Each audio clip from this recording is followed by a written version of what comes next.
अस्सलामुअलैकुम आमिर मकसूद बसरा अज दी पंजाबी कहानी दे नाल। अज दी कहानी जरा थोड़ी जी ज़्यादा वड्डे साइंसदानां और समझदार लोगों के हवाले नाल है, जिहड़े सारा दिन बह के लोगों को दसदे ने कि तुसीं की गलत सोचते हो और की सही नहीं सोचते। एक पिंड दे विच बंदा बैठा हुंदा और उन्होंने आदत हुंदी चाह दे खोखे ते, थोड़ा पिंड वड्डा हुंदा, चाह दे खोखे भी हुंदे, परचून दीयां दुकानां भी हुंदियां ने। वो बह जाता उन्होंने ते जड़ा आन जाने वाला दसदा भी तू गलत सोचन दे। एक बंदा चाह ली दुकान ते आके बहिंदा, कहंदा यार सवेरे मेरे कान आ मेरी कुकड़ी दा अंडा खा गया। कहंदा जी कां तेनू यकीन है? वो जो बंदा बैठा हुंदा वेला ही वो पुछदा तेनू यकीन है कां सी? कहंदा हाँ जी वो काला जिहा आया उड्डिया आया सी, वो कां ही हुंदा। कहंदा लै तेनू किहने कहा कां काला ही हुंदा, कां चिट्टा क्यों नहीं हो सकता?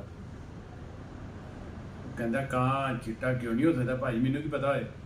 कहता क्यों नहीं हो सकता भाई, जिन्होंने लोगों ने अगर कां नूं फड़ के पाल लो तो तुसीं उहनूं कबूतर आख देंदे हो, तो जे उड़दा फिरे काले रंग का तो तुसीं उहनूं कां आख देंदे हो। इंज दी तफरीक असीं बनाईए, उन्होंने जानवरों को अपने नां का भी नहीं पता होंदा, वो चुप हो जाता बेचारा।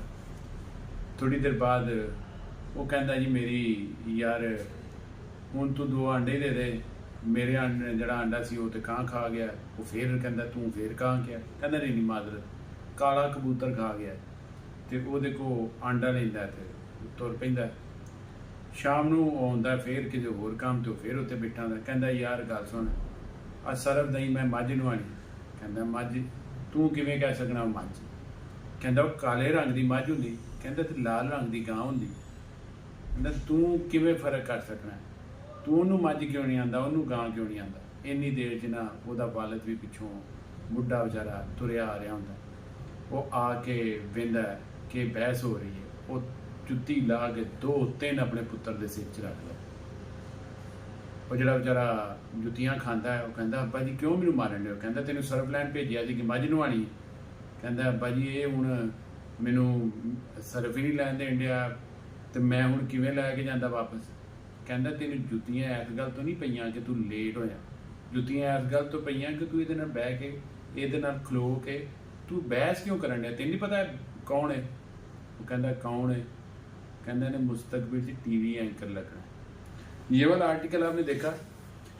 ये वाला आर्टिकल कल का जो आर्टिकल था पर्पल पिंक कलर का कुर्ता, ये उसका दूसरा कलर है, ये फरोजी सा ब्लूअर सा कलर है।